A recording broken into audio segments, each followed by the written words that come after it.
നമസ്കാരം. കടലിൽ ഈ മനോഹരമായ കാഴ്ച കണ്ടാൽ അതൊരു മരണക്കെണിയാകാം.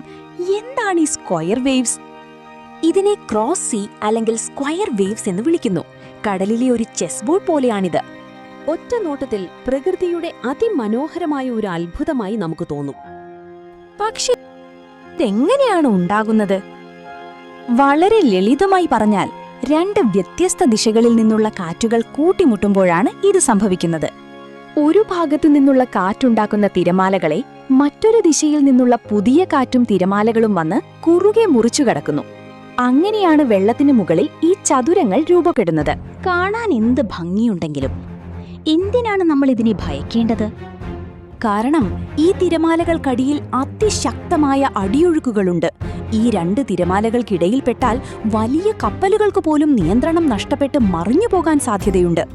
സാധാരണ തിരമാലകളെ പോലെ ഇതിൽ നിന്ന് നീന്തി രക്ഷപ്പെടുക എന്നത് മനുഷ്യർക്ക് ഏതാണ്ട് അസാധ്യമാണ്. ഫ്രാൻസിലെ ഐൽ ഓഫ് റേ എന്ന ദ്വീപിലാണ് ഈ അത്ഭുത പ്രതിഭാസം ലോകത്തെ ഏറ്റവും കൂടുതൽ കാണാൻ കഴിയുക. അപ്പോൾ ഓർക്കുക, കടലിൽ ഇത്തരം ചതുരങ്ങൾ കണ്ടാൽ എത്രയും വേഗം കരയിലേക്ക് മാറുക. ഈ വീഡിയോ ഇഷ്ടപ്പെട്ടെങ്കിൽ ലൈക്ക് ചെയ്യാനും നിങ്ങളുടെ അഭിപ്രായങ്ങൾ കമന്റ് ചെയ്യാനും മറക്കരുത്. ഇതുപോലുള്ള വ്യത്യസ്തമായ അറിവുകൾക്കായി ഇപ്പോൾ തന്നെ സബ്സ്ക്രൈബ് ചെയ്യുക.